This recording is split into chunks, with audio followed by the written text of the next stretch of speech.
Hi, it's Leela, the proud poly kinky queer slut. Today's question is, what is FetLife?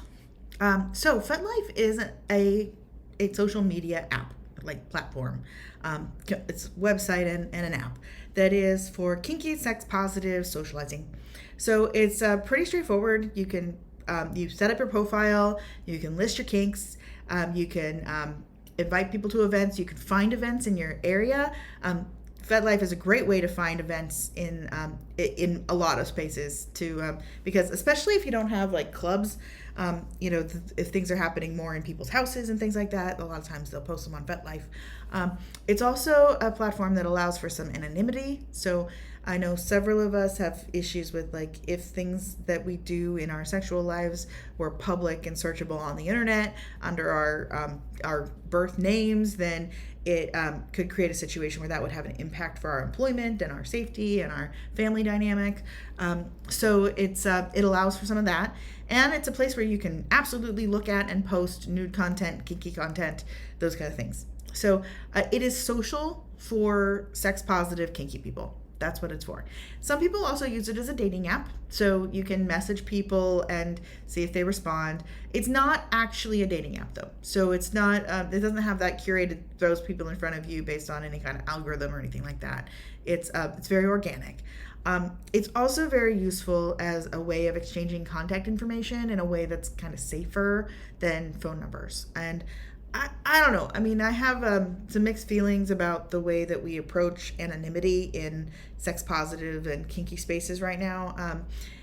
As you can all tell, I'm very open, and I like to be very open, and I think it's generally positive to be more open, but I do understand that there are very legitimate reasons why people would want to be more sensitive and screening of people because, there is stuff to fear, unfortunately, out there.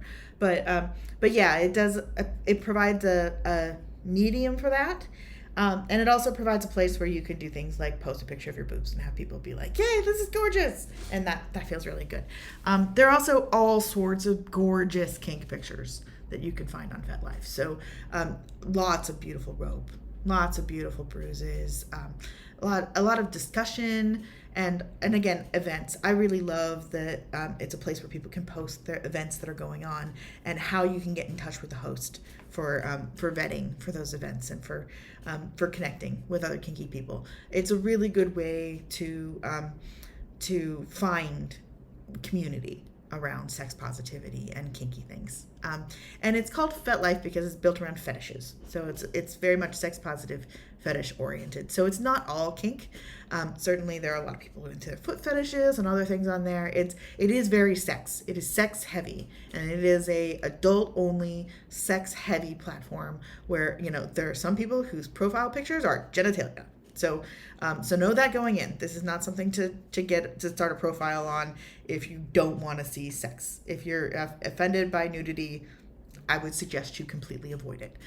But if you want to see more nudity, want to see more sex positivity, want to find a good way to share information and message with people you might meet in real life at the clubs, or build some community to find resources for events, or chat with other people who are into similar fetishes from you.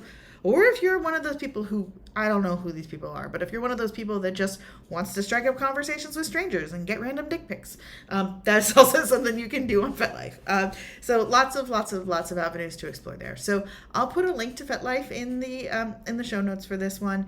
And if you're curious, definitely check it out. But do know that it is a fetish sexual content website. So that is what you're going to see if you explore this space. So please know that going in. It is not for anyone who doesn't want to encounter kinky imagery, genitalia, all sorts of fetish imagery. That is what you're going to see. And I forgot to mention the erotica. People post erotica, their own like like personal erotica and writings. That's really, really hot. But yeah, so all sorts of levels of things. Lots of choose your own adventure to be had there. So yeah, I hope you find that useful. And thank you very much for listening. This is Leela, the proud poly kinky queer slut. Remember, you can ask me anything, and have a great day.